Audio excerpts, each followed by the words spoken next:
Hi everyone, welcome back. Good morning, good afternoon, good evening, or good night. Thank you for joining me back here, at the Misplacing My Voice platform with me, DuchessDaphne. I gotta be honest, this week has been tough. I've been feeling it a lot. What have I been feeling? I've been feeling the reality of what's going on with my voice actually due to doing this YouTube. It's a constant reminder each week on top of everything that this is so real and that this is happening. And I'm grateful for that. I am grateful for that, but it does just highlight like the challenge that I'm facing, and I just wanted to be honest with you guys and just tell you that I've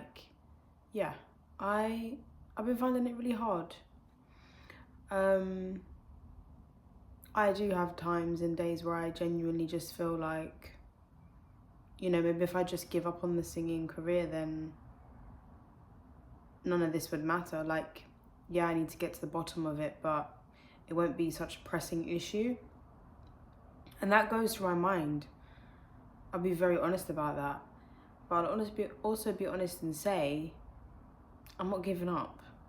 That ain't gonna happen. So let's just get that clear.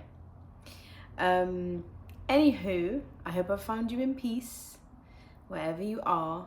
And at the moment we're up to the part of sort of my journey where I've spoken about guilt and how guilty I felt. I've spoken about what I feel may have got me to that place where I was having such uncomfortable feelings with my voice. I was waiting on the NHS list. The wait, was over 9-10 months to be seen. Of which yet, at this point I still hadn't been seen. And I was just trying to do everything I could myself to work out what I could change, how I could have an impact, right? How I could help myself heal. So I started to notice things like, what was I noticing? I was noticing when I spoke around certain people. And now remember, we've come away from singing because at this point I'm completely just not singing at all. No vocal lessons with my coach. And in the next few months I start to do vocal warm-ups here and there, but at this point I'm just talking. I'm just trying to just normally just live day-to-day life and talk. And even talking around certain people was a strain. I started to notice who was it strainful, is that a word?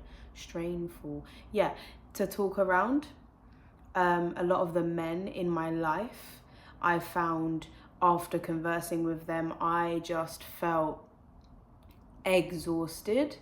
And sometimes during the conversations, even if they weren't, particularly expressive conversations, I found, I had to go and write this all down. What does this mean? And why does this happen when I speak to this person and not when I speak to this person?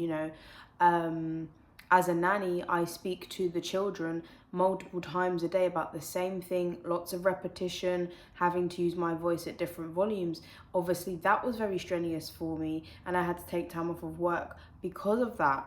So, I was noticing things so that I could start altering my life, essentially, for what was hopefully going to be short term, and making these changes and realizing actually there's a deeper thing here. The reason I'm so strained when I speak to this person is because I'm not happy with the connection, the relationship, the bond, the communication. And so actually it highlighted a bigger issue for me, which then unraveled so many things. And this is what I'm trying to say about this journey. It's not just about my voice. It's not just about what's going on here. It's about what's going on here. It's about what's going on here. It's about everything. And if you are someone who understands or has looked into or knows or is interested about chakras, you will you will know what I mean when I say everything's all connected, right? Because I also went into looking into my throat chakra and looking into the things I was suppressing and the blockage that may have been there, you know. So at this point, you know, all I wanted to do was just get back to my vocal lessons, you know, get back to like being Duchess, get back to working towards something. But I realized I needed to be in a state of healing first, because I didn't have a diagnosis. I didn't know what was going on. You know, for months, possibly around about 6 months, I didn't do any social types of social activities, like events like going out of a night time when there's loud music, or going on dates when there's loud music, because it was too noisy and I couldn't project like at a normal volume without being uncomfortable. Like, I was speaking, not quietly, not whispering, but it was uncomfortable for me to speak over music or compete with speaking over people. So even that started to have an impact on me. You know, and trying to explain that to people, like, oh, no, remember my voice? Oh, no, remember my voice? Like, oh my goodness, that alone, so tiring. And having those conversations even about, you know, like, when are you next going to be performing? That has been a question since the day I stopped performing temporarily. And it's never easy to have to keep repeating to people, oh yeah, I can't. Oh yeah, I can't. Oh yeah, I can't. Like, I compare it to, and I wouldn't even know if it's anywhere near the same thing, but I just sometimes find that analogies are really useful. I imagine, like, you know, a footballer has injured his foot or her foot, or her leg or her knee or her hip or whatever, a major part of it that she needs or he needs, and they're on the bench, they can't play, but their life is still very much football. They still have the same team, they still have the same supporters, they still have the same fans, they still have the same love, but they have to keep saying, oh no, I'm not playing yet, my foot, remember my leg, those constant reminders. Like, it's so difficult, right? And I did turn quite, like, I want to say bitter or jealous, or like, you know, bitter, jealous, sad, resentful for a couple of months, because I just didn't want to listen to anyone that was performing, like anyone singing, anyone performing. I just didn't want to know. It would reduce me to tears, or I just feel like that's not fair. How comes they're allowed to? And I'm allowed to feel those feelings. Like, that's very true to me. That's how I felt at the time. Was that going to be helpful long term to keep thinking that way? No. So I started to ensure I was still being inspired and look into, okay, so you can't sing right now. What else can you do? Because Duchess is not just a singer. She's a songwriter. She's a performer. You know, what else can I do towards my music business in that time? And what I also had really was a piece of homework. I had had a meeting with a music manager